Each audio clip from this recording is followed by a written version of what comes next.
Hello, and welcome back. As you can tell from the title of this video, today we're going to be discussing becoming a college graduate. So on the topic that we're on today, I did a little research. I found an article that would be interesting for us to consider, but I also found a clip of an interview by Dr. Umar Johnson, and he talks about some of the things that he thinks come into play when talking about college education. So now let's take a look at his video and see what he says, and afterward we can discuss it along with the article. So let's take a look.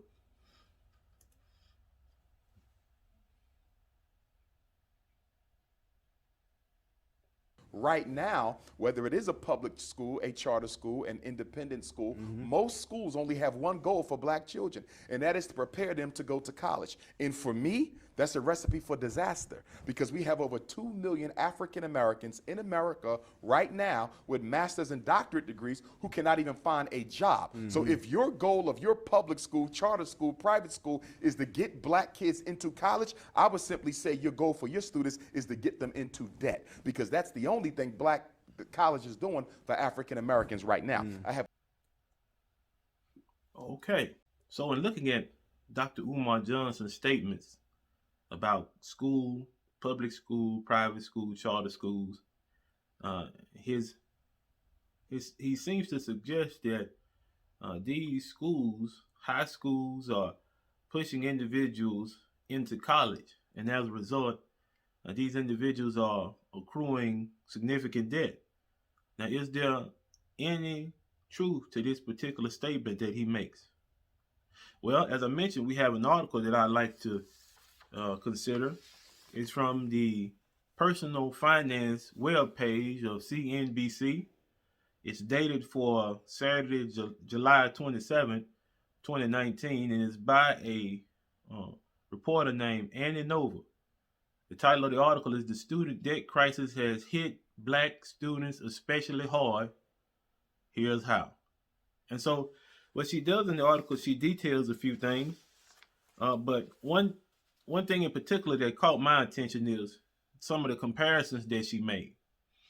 She said that for 1 year at a nonprofit 4-year private college, you'll find that the tuition plus the room and board currently costs $48,510, compared with $22,240 in 2000.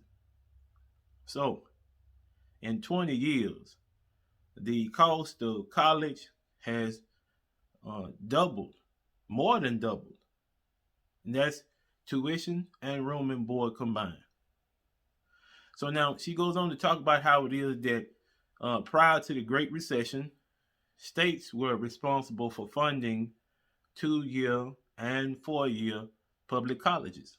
But then after the recession, then the attendance cost shifted from the institution to the family. So now families are having to come up with the funds and the resources needed to send their children to college. So now I want to read a section from her article verbatim. Notice what it says. It says, to cover these high college tabs, students are taking on more debt. Notice this part. Black students have less family wealth to draw on, according to one analysis. The median wealth of white families in 2016 was $171,000, compared with $17,409 for black families. And so they need to borrow more. So that's understandable, right? The cost of tuition and board is steadily increasing, and the weight of the resources that needs to go to college has been shifted from the state to the family. And so, because of that shift, it's necessary to take notice of what is the family wealth, the average family wealth. And did you see that difference? 171,000 compared to 17,000. So individuals of the minority would most definitely have to take on some student loan debt if this is the way that they want to go. Let's keep going in the article. So In the last few paragraphs of the article, we are introduced to a gentleman named Sean Joyce. He was at a college fair in Greensboro, North Carolina, because he wanted to go to the Art Institute. And so at 17 years of age, he had decided that he wanted to become a video game designer. As a person who plays video games, I can understand where he comes from.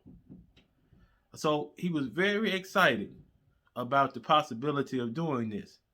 But more than that, he said that it was a point of pride for me to get a degree because you see, his mother had attended college, only for a short time though, and she had went into criminal justice, but she had to drop out of school because she became pregnant with Sean.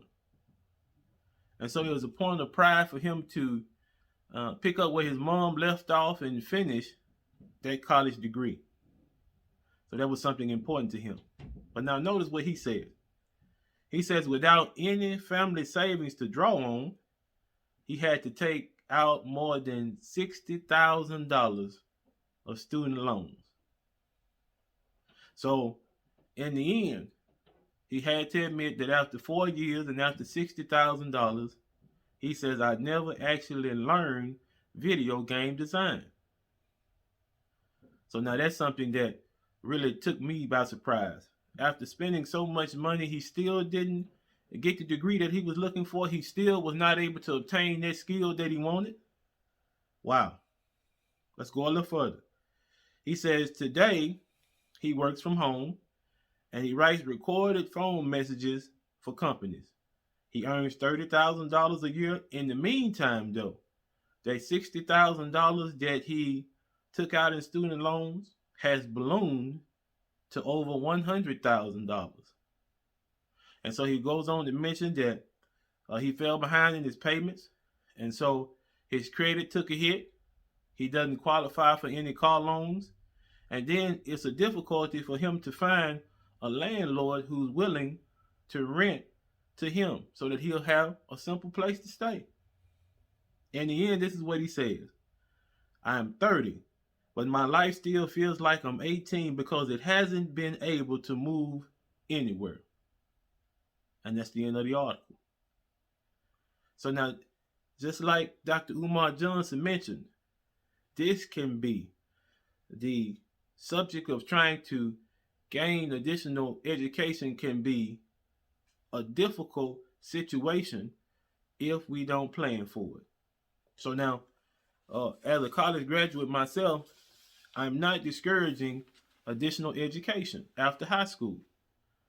But anytime a young man or a young woman comes to me to ask my opinion, I always ask them, what's the plan? The goal is to have a degree and a field of that person's choice, but what is the plan? And that's important. So what we're going to do now, we're going to focus for a little bit on the parent and the student, okay? So this is what they should be considering if a child is about to go into college.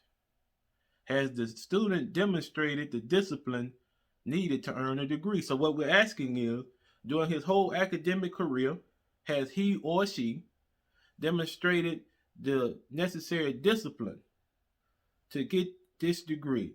Have they demonstrated that they don't need your supervision in this regard? If they haven't, then you might want to think about whether or not it would be prudent to send them to college. Here's another one. Has a college fund that covers all expenses been put into place? Or does the student's academic performance earn a scholarship? So now we're getting into the resources that are available for a person to pursue a college education and to get a degree. Is there maybe perhaps a college fund that has been put in place by the parents or the grandparents or family members? If not, the academic performance of the student has it earned that person a scholarship so that they can go to college? That's something to think about. And then the next thing is something, in my opinion, that's very, very important. Does the student have a chosen field of study? That's important. Before you get to college, have you decided what your field of study is? Now, for Many individuals, they begin college in the first 2 years they take to try to decide what their major will be or what field of study that they will go into. Now, I submit to you that that's both a waste of time and resources. Because if you feel that college is going to be a way for you to have a means to provide for yourself in the future, why are we wasting time and resources? We should be going into college with the notion that we already know what we need to do, how we need to do it. Okay? And then also, after that person has chose the major that they want, now this is something that the parents can help the child do. Is the particular major that's chosen, is it suitable financially? So what do I mean? If you pick a certain field of study, you pick a particular degree that you want to get, it's up to you and your parents to do the research necessary to see if that particular degree is in high demand. Are you going into a field of study that has jobs that will help the person to take care of themselves? Or is this just simply going to be a piece of paper that a person can put on their wall and say, look, I have a degree, and there's nothing else attached to it? There's no benefit from it whatsoever because there are no jobs in that field or in that area that the child can use to provide for itself. That's a good question. So now, if any of those questions, if any of those areas that you consider, if you have to think about those areas, or if those areas are not in place at all, then maybe you want to look at some alternatives. As I mentioned, we're not discouraging added education. Additional education is sometimes very necessary. So now, what are some alternatives that we can look at? Well, as we mentioned, it would be a good thing for the parents to save up so that they can cover the full amount of the child's tuition, room and board, everything that's needed through those 4 years of college. But now think about it. This will be a difficult task for a parent because as we noticed in the beginning of the video, from 2000 until now, tuition, room and board has doubled. It went from 20,000 to 48,000. So it went twice and some more. So when you look at that, the increasing cost of college, then parents have to be aware of that as they're saving, as they're putting away. And then another alternative to a 4-year university or college is getting an associate's degree or enrolling in a certificate program. So why is that an option? Well, what I've come to find out is a lot of guys that I worked with over the years, though I was an engineer, a lot of the people that I worked with, they had associate's degrees that allowed them to work as network engineers, and they basically did the same thing that I did, basically. So the 2 years that I spent pursuing electives, I could have been using those 2 years to get more expertise, more certificates, to even start my own business. But now that's just one way to look at it. But then usually when you look at these associate's degrees and certificate programs, they're very specific because they already have individuals who can employ you on hand. So various companies, they solicit the help of junior colleges, certificate programs to train individuals in the specific areas that they need so that as soon as they finish those programs, they can go into a job at a particular company. So that's one thing to think about. And then another thing you can think about is in regards to the associate's degrees and the certificate programs, an individual could complete those programs, start working, and then as they begin to work, then they can go into looking at a bachelor's degree.